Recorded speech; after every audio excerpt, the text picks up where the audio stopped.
বন্ধুরা, আজকে আমি দেখাবো কিভাবে কোনো কিছুর ইচ্ছা করা বোঝালে সেটাকে ইংরেজি করতে হয়। সেটা আমি আজকে তোমাদেরকে একটু দেখাবো। তো ফার্স্ট অফ অল আমি এখানে একটা গঠন লিখে দিয়েছি।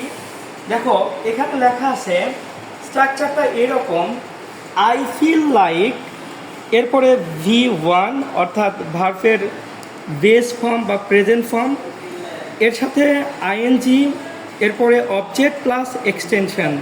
এই স্ট্রাকচারটা ফলো করে আমরা অটোমেটিক্যালি এই ধরনের বাক্য আমরা ইংরেজি করতে পারবো। ফার্স্ট অফ অল এখানে সাসেস একটা উদাহরণ দেওয়া হয়েছে। এখানে আমার ঢাকা যেতে ইচ্ছা করছে, তাহলে এটাকে আমরা ইংরেজিতে বলতে পারি I feel like going to Dhaka.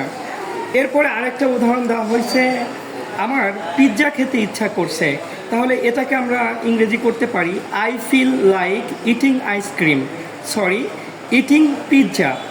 দেখো, এখানে একটা জিনিস আমাদেরকে মনে রাখতে হবে, প্রত্যেকটা স্টেপেই আই ফিল লাইক, এখানেও আই ফিল লাইক, এটা কিন্তু কনস্ট্যান্ট, প্রত্যেকটা ক্ষেত্রেই থাকবে। শুধু ভার্বের সাথে ভার্বটা চেঞ্জ হবে, তার সাথে আইএনজি যোগ করে এক্সট্রা অবজেক্ট এবং এক্সটেনশন যোগ করে দিলে আমরা এই জাতীয় বাক্যকে সহজে ইংরেজি করতে পারি।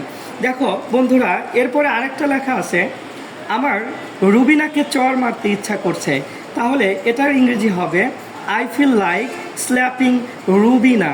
তো এই ধরনের বাক্য আমরা খুব সহজেই তাহলে এই স্ট্রাকচারটা ফলো করে আমরা কিন্তু করতে পারি।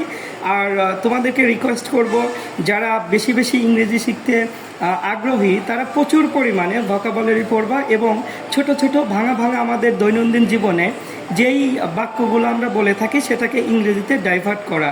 যদি আমরা এইভাবে ডাইভার্ট করতে পারি, ইনশাল্লাহ automatically we will be a good speaker and we can capture this foreign language. I would like to request all of my audience, remember it, English nothing but a language. So we take it easily, then automatically it will be very easy to capture this foreign language. Thank you so much. Stay with me.